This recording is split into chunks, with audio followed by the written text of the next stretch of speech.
Welcome to today's Explainer. We're diving into something truly fascinating today. What actually happens when you take deep Eastern philosophy, specifically Daesun thought, and mash it up with traditional Western social theories?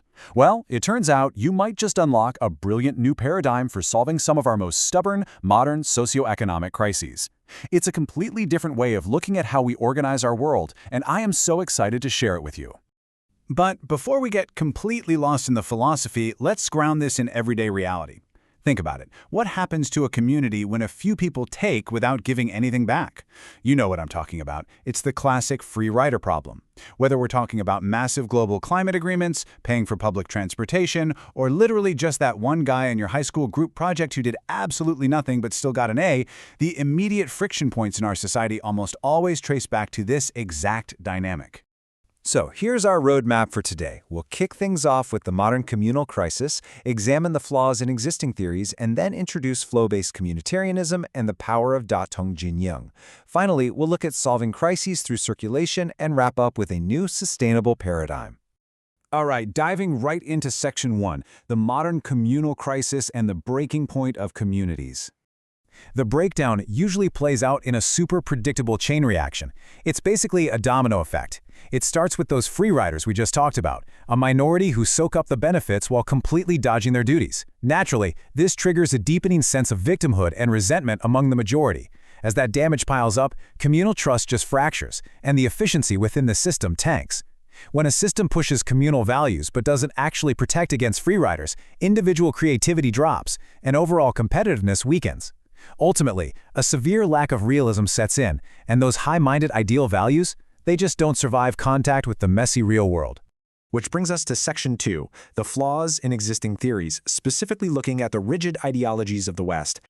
Normally, to fix these issues, we'd rely on the standard heavyweights of moral philosophy, right? We've got communitarianism for shared identity, utilitarianism for the greatest happiness, market equilibrium theory for sheer efficiency, along with libertarianism and social contractarianism. But here is the massive issue our source material highlights. These ideologies tend to operate in rigid, isolated silos. Actually, scratch that. It's more like they operate as competing islands. They fundamentally lack the flexibility to adapt when messy human behaviors, like our free rider problem, throw a wrench in the gears. So what's the alternative? Let's move to Section 3, flow-based communitarianism and the circulation of values. Enter flow-based, or cyclic, communitarianism. This is a real game changer. The absolutely crucial point here is having a mutually complementary structure. In this model, diverse values don't operate in isolation, and they definitely don't fight each other. Instead, they flexibly circulate. Words like flow, circulation, and flexibility are the literal core of this new paradigm. Notice how concepts like justice, community, economy, and the market aren't walled off from one another here. In this cyclic setup, they organically connect and complement each other. For instance, the market covers the weaknesses of the community, while justice swoops in to balance the economy. It's like a giant ecosystem. It's a highly pragmatic approach that flexibly adapts to reality, rather than just blindly clinging to a single, fragile ideal. Now on to Section 4, the power of Datong Jinyang, where we really start bridging East and West.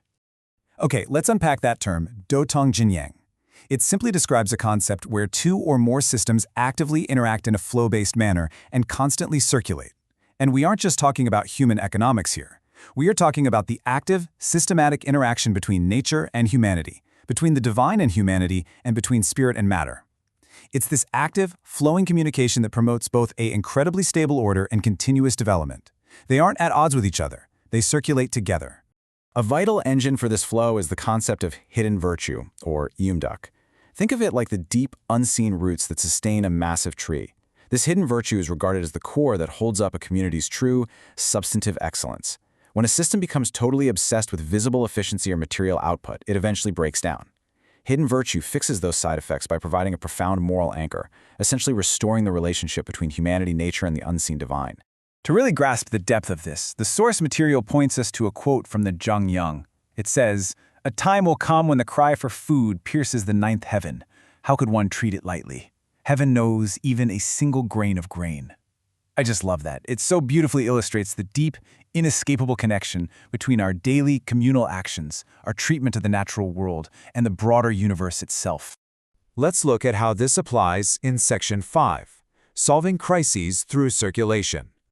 Now, let's actually match the disease directly to the cure. Take libertarianism, for example. Its main crisis is often an insensibility to environmental collapse because of an intense focus on individual profit. Datong Jinyoung introduces a cure by bringing nature in as a partner system. Or look at social contractarianism, which really struggles to address our current environmental crisis.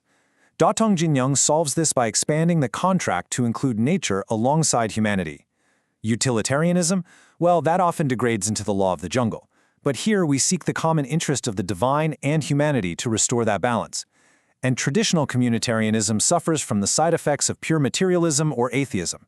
Datong Jinyoung recovers the community through recognizing beings that possess that hidden virtue we just talked about. There's another great line from the Zhangdiyang that hits the nail on the head.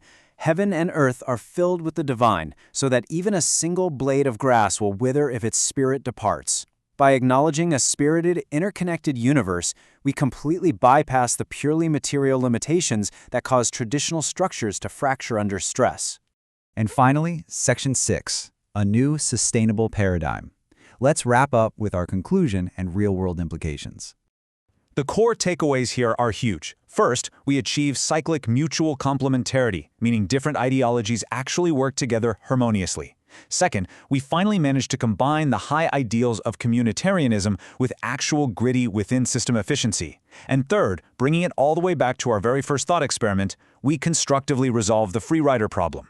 By using a flow-based cyclic principle, the system becomes dynamic enough to address the betrayers and heal the majority's sense of victimhood, all without the entire community collapsing. So, the absolute key here is application. We can use this model to genuinely restore the nature-human community in the face of massive environmental crises. But it requires us to organically combine Eastern traditional thought, like hidden virtue, with Western concepts. Above all else, it demands institutional flexibility. We have to design our institutions so that differing perspectives act complementarily, not exclusively. Which leaves us with this final thought to reflect on today. Think about your own workplace, your local government, or even massive global agreements. How might our modern institutions change if we design them not for rigid rules, but for harmonious, mutually circulating flow? It's a paradigm shift that could literally revolutionize how we live together on this planet. Thank you so much for joining me for this explainer, and I really hope this synthesis of ideas keeps circulating in your own mind.